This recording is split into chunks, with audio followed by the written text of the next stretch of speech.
Hello બાળકો, કેમ છો? મજામાં ને? સરસ. ગઈકાલે આપણે પૂર્ણાંક સંખ્યાના સરવાળાના ગુણધર્મો ભણ્યા હતા. આશા રાખું છું કે બધા જ બાળકોને ગુણધર્મોમાં સરસ મજાનો ખ્યાલ આવી ગયો હશે. આજે આપણે સ્વાધ્યાય 1.2 ગણવા જઈ રહ્યા છીએ. સ્વાધ્યાય 1.2 ના એક્ઝામ્પલ 1 ની રકમ વાંચીએ તો રકમ આપણને કહે છે કે પૂર્ણાંક સંખ્યાની જોડી લખો. પૂર્ણાંક સંખ્યાની શું લખો? જોડી, કે જેનો સરવાળો કેટલો થાય? -7 હોય. અહીંયા તમને હું કહી લઉં તો દરેકના જવાબો અસંખ્ય આવે. એવી કોઈ ફિક્સ સંખ્યા નથી. કોઈ બાળકને ગમે તે મગજમાં આવે એટલા જવાબ લખી શકે છે. એટલે એવું ના કહેતા કે સાહેબ તમારે જે જવાબ છે એ જ અમારે આવવો જોઈએ. ના, આ એ, આ બી અને આ સી ત્રણે દાખલામાં તમારે પોતપોતાના અસંખ્ય જવાબો આવશે. હું સમજાવું છું કેવી રીતે. સૌથી પહેલા તો આપણને એવું કહે છે કે પૂર્ણાંક સંખ્યાની જોડી એટલે કે બે પૂર્ણાંક સંખ્યા લેવાની જેમનો સરવાળો કેટલો થવો જોઈએ? -7. જેમનો સરવાળો કેટલો થવો જોઈએ? -7. હવે હું થોડુંક તમને યાદ રાખવાનું કહું છું. એ યાદ રાખજો તો તમને જોડી બનાવી એકદમ સહેલી પડશે. શું યાદ રાખજો? કે જો જવાબ માઈનસ એટલે કે તમને સરવાળો કીધો છે, એ સરવાળો કેટલો થવો જોઈએ? -7. જે તમને જવાબ આપ્યો છે -7, જો જવાબ ઋણ હોય, જો જવાબ ઋણ હોય તો તમે જે બે સંખ્યાને એટલે કે જે બે સંખ્યા લેશો એ બંને ઋણ જ લેવાની. એ બંને કેવી લેવાની? ઋણ જ. ઉદાહરણ તરીકે આપણે પહેલી જ જોડી બનાવીએ છીએ. ચલો કોઈ બે સંખ્યા લો કે જે બેનો સરવાળો 7 થતો હોય, તો હું લઈશ 6 અને 1. 6 અને 1, 6 + 1 7 થયો કે ના થયો? થયો. હવે જે મેં બે સંખ્યાઓ લીધી, કઈ 6 અને 1, આ બંને સંખ્યાઓ ઋણ લેવાની. આ બંને સંખ્યાઓ કેવી લેવાની? ઋણ. તો કેવી રીતે? ચલો -6, સરવાળો કઈ છે? તો વચ્ચે વત્તા, અને બીજી આપણે કઈ જોડી લીધી? -1.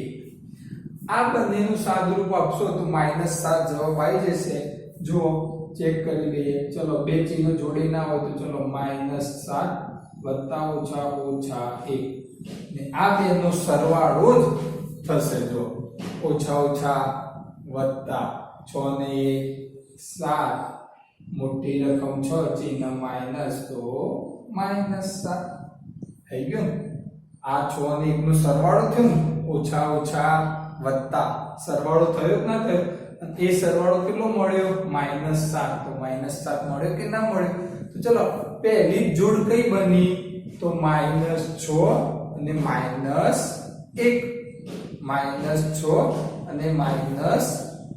તો તમારે નીચે લખવાનું કે જે -6 અને -1 નો સરવાળો -7 હોય. એટલે કે પહેલી જોડી -6 -1. ચલો બીજી જોડી પણ બનાવતા શીખવાડું તમને. ચલો એવી બે રકમ લો જેમનો સરવાળો 7 થાય, 4 અને 3. હવે જે બે જોડી તમે બોલ્યા 4 અને 3, એ બંને કેવી લો? માઈનસ. તો ચલો -4, સરવાળો કીધું છે એટલે વચ્ચે વત્તા, અને બીજી રકમ -3. જોઈએ. ચલો -4 વત્તા ઓછા ઓછા 3. ચલો ઓછા ઓછા વત્તા 4 ને 3 નો સરવાળો 7, મોટી રકમ 4, ચિહ્ન માઈનસ. જો -7 આવી ગયું કે ના આવી ગયું? બે સંખ્યાનો સરવાળો, આ 4 અને 3 નો તમે સરવાળો કર્યો તો બીજી કઈ જોડ બની? -4 -3. ચલો હજુ ત્રીજી જોડ બને છે. ચલો -5 વત્તા -2. 5 અને 2 નો સરવાળો 7. મેં કીધું જો તમને જવાબ માઈનસ આપ્યો હોય તો બંને રકમ કેવી લેવાની? માઈનસ જ લેવાની. આ નિયમને પકડી રાખવાનો. જો આ બેનું સાદુરૂપ -5 -2 બરાબર 5 અને 2 નો સરવાળો થશે. જો ઓછા ઓછા વત્તા 5 અને 2 7 મોટી રકમ 5 ચિહ્ન માઈનસ એટલે -7. તો અહીંયા મેં તમારી સમક્ષ 3 ઉદાહરણ આપ્યા. તમે બીજા તમારા મનગમતા 2 ઉદાહરણ પણ લખી શકો. ચલો કોઈ બોલશે કયા? આને ઊંધા કરી લેજો તો પણ ચાલશે, આને ઊંધા કરી લેશો તો પણ કઈ વાંધો આવશે નહીં. તો પહેલાના આપણે 4-5 ઉદાહરણ મળે. ખ્યાલ આવે છે? બીજું, તફાવત -10 હોય. તફાવત એટલે કે બાદબાકી. કેટલી છે? -10. કેટલી છે? -10. તો એક રકમ જે તફાવત કે છે ને -10, તો જવાબ આપણો ઓછા છે તો બંને રકમ ઓછા લેવાની.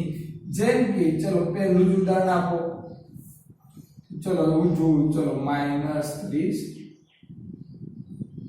ઓછા -30 ઓછા -20. એટલું યાદ રાખજો. તફાવત શોધવાનું કે એટલે આગળ મોટી રકમ રાખજો, પાછળ નાની રકમ રાખજો, જેથી તમારો જવાબ કેવો આવે? માઈનસ. ને તો મોટી રકમ આગળ જો વત્તા ચિહ્ન થઈ ગયું તો તમારો જવાબ હોય ધન થઈ જશે. ચલો -30 ઓછા ઓછા વત્તા 20. ચલો ઓછા 30 માંથી 20 જાય તો 10.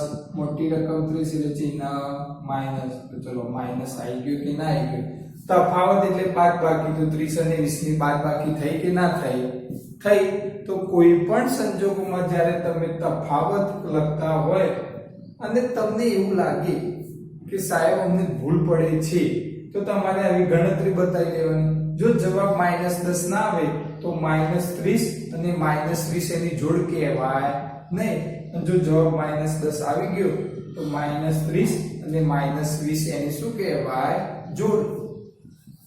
ચલો બીજું ઉદાહરણ લો. હવે આ જ ઉદાહરણને આગળ જવા જ દો, પણ હું બીજું ઉદાહરણ લઉં છું. -21 ઓછા -1 સોરી -21 ઓછા -11. ખ્યાલ આવે છે?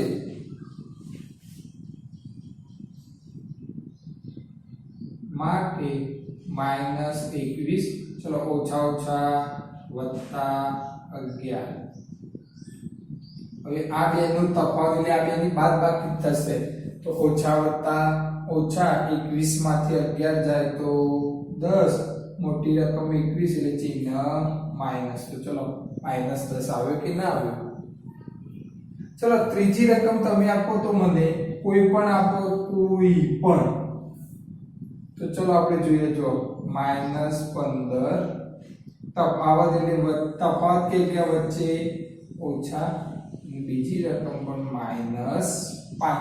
મેં કીધું શું કીધું કે તમને જે જવાબ માઈનસ આપ્યો હોય તો તમે જે રકમ જે બે જોડીની રકમ લો છો એ બંનેને કેવી રાખવાની?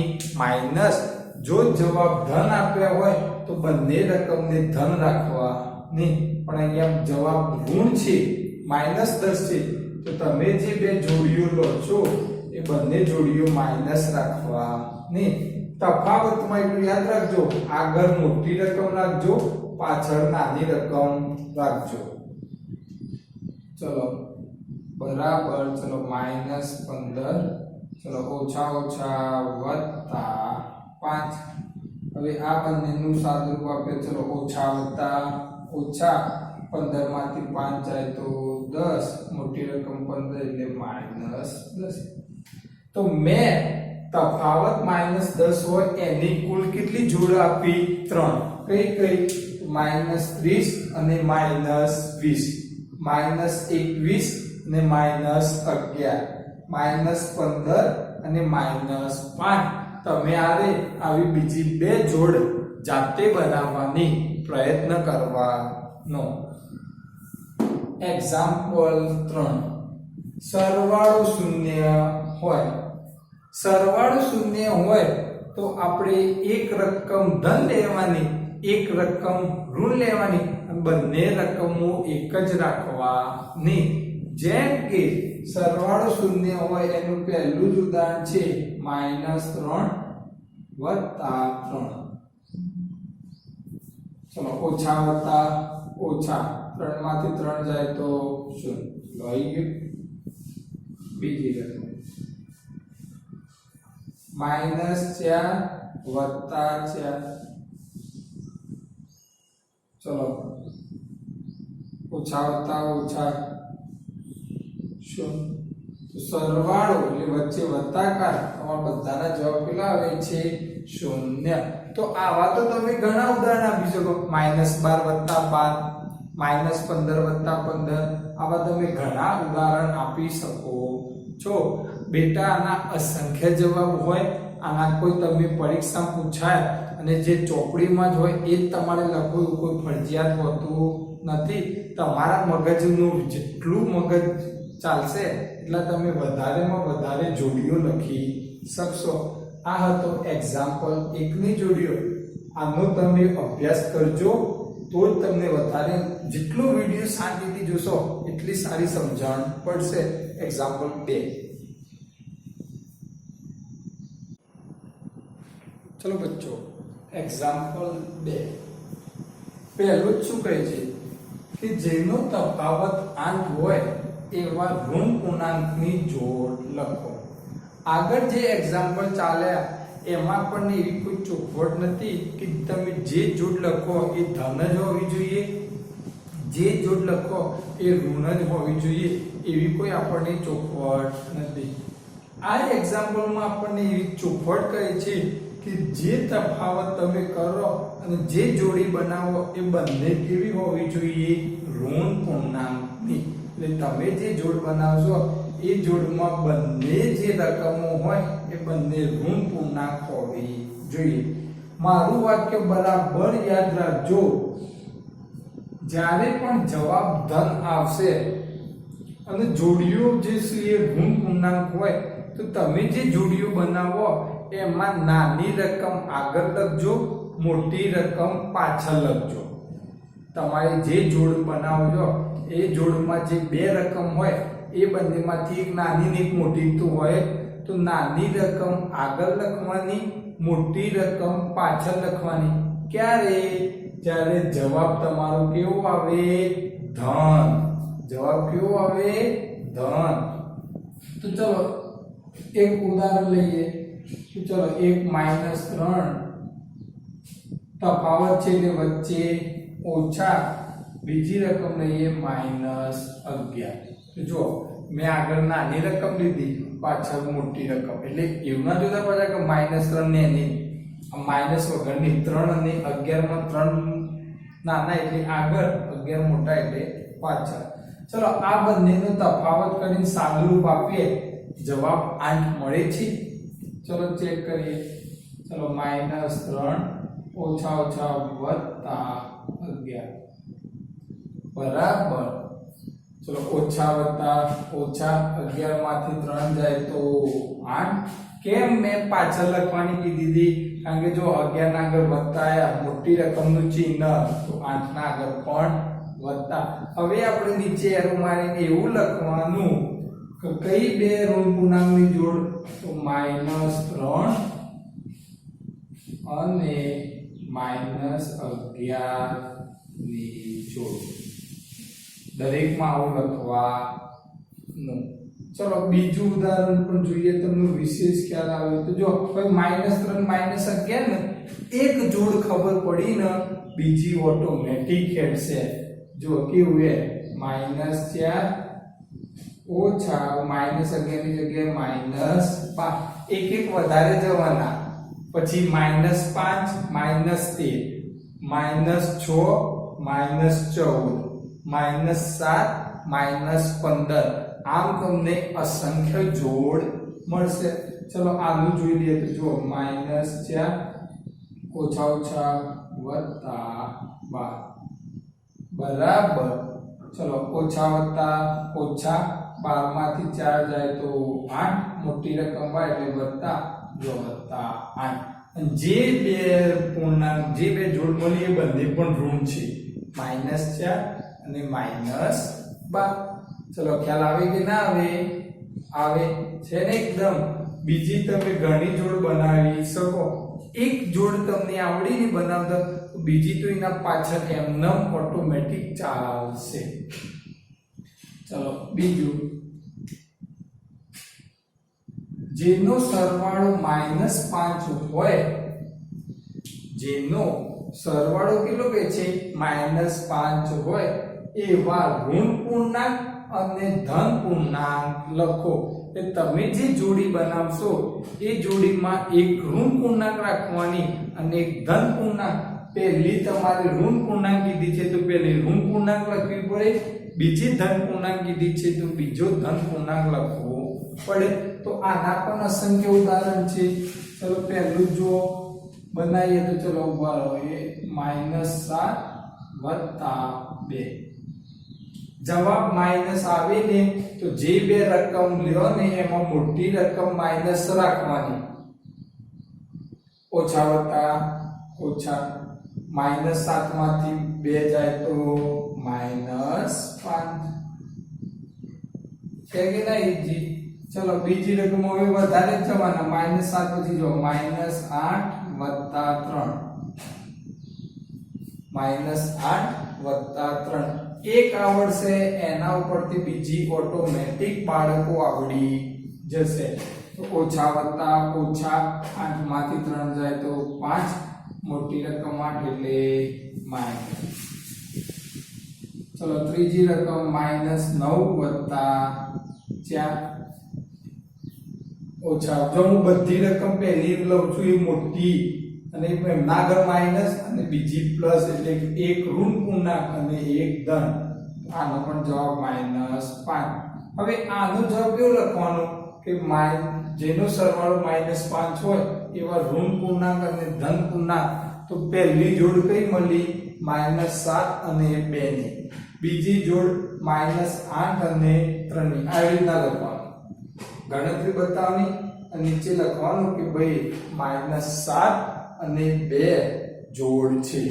તો કદાચ તમે બીજું ઉદાહરણ આપો તો લખવાનું કે -8 અને વત્તા એટલે -8 અને 3 જોડ છે. કદાચ ત્રીજું ઉદાહરણ આપો તો ત્રીજા ઉદાહરણની નીચે પણ લખવાનું -9 અને 4 જોડ છે. ચલો આવડે? ઓકે. આ થોડુંક અલગ છે. જેનો તફાવત -3 હોય એવા ઋણ પૂર્ણાંક અને ધન પૂર્ણાંક લખો. તફાવત કેટલો કહે છે? -3 એવો ઋણ પૂર્ણાંક અને ધન પૂર્ણાંક લખો. તો આનું બાળકો એક જ ઉદાહરણ ધ્યાનમાં આવે છે મારી. આનું એક જ ઉદાહરણ ધ્યાનમાં આવે છે કે ઋણ પૂર્ણાંક કહે છે તો પહેલો તમારે ઋણ પૂર્ણાંક લેવાનો અને બીજો ધન પૂર્ણાંક લેવાનો. તો આપણે જોઈએ છે તફાવત કહે છે એટલે પાછો એમનું વચ્ચે શું આવશે? તફાવતમાં વચ્ચે શું આવશે બચ્ચો? બાદબાકી. તો ચલો અહીંયા કોઈક ઉદાહરણ બનાવો. તો ચલો પહેલું જ ઋણ પૂર્ણાંક એટલે કે -1. તફાવત એટલે વચ્ચે ઓછા અને બીજો ધન પૂર્ણાંક એટલે 2. બરાબર. ચલો આ બંનેનું સાદુરૂપ આપીએ. -3 આવે છે. ચલો ઓછા ઓછા વત્તા 2 ને 1 નો સરવાળો 3. મોટી રકમ 2 ચિહ્ન માઈનસ એટલે -3. તો કઈ બે જોડ બની? તો આપણે નીચે અનુમાન લખવાનું કે અહીં -1 અને 2 જોડ બને છે.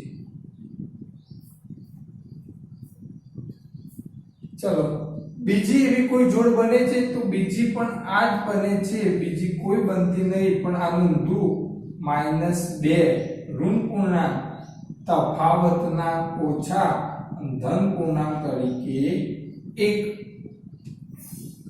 બરાબર. ચલો ઓછા ઓછા વત્તા 2 ને 1 નો સરવાળો 3 મોટી રકમ 2 એટલે ચિહ્ન માઈનસ.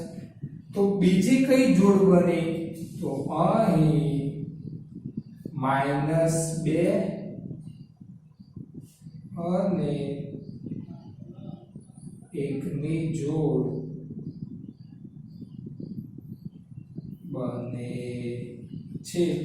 તો બચ્ચો આમાં ફક્ત 2 જ જોડ બને છે, જ્યારે આમાં અને આમાં તમને બનાવવી હોય એટલી જોડ તમે બનાવી શકો છો, તમારી તાકાત. આ એક્ઝામ્પલ એવા છે કે તમે જેટલું સારું વિચારશો એટલું તમને સારી ખબર પડશે. હું જે ઉદાહરણ આપે છે એના સિવાયના પણ તમે પોતે ઉદાહરણ બનાવવાનો પ્રયત્ન કરજો. ના આવડે તો ફરીથી આ વિડીયો જોજો અને પછી તમને થોડો ખ્યાલ આવી જશે. આજ પૂરતું આટલું રાખીએ છીએ. આવતીકાલે આ સ્વાધ્યાયને પૂર્ણ કરીશું અને આના જ વિશે થોડાક આવા એક્ઝામ્પલનો હું મહાવરો કરાવીશ, જેથી તમને વધારેમાં વધારે ખ્યાલ આવે. હજુ આપણે આના અમુક ઉદાહરણ જોઈશું. ઓકે બચ્ચો, આજે ચાલેલું તમારે લખી લેવાનું. મેં 3 ઉદાહરણ બનાવ્યા હોય તો બીજા 2 તમારે ઉદાહરણ જાતે ઉમેરવાના અને જાતે પ્રયત્ન કરવાનો. આવતીકાલે મળીશું. ધન્યવાદ.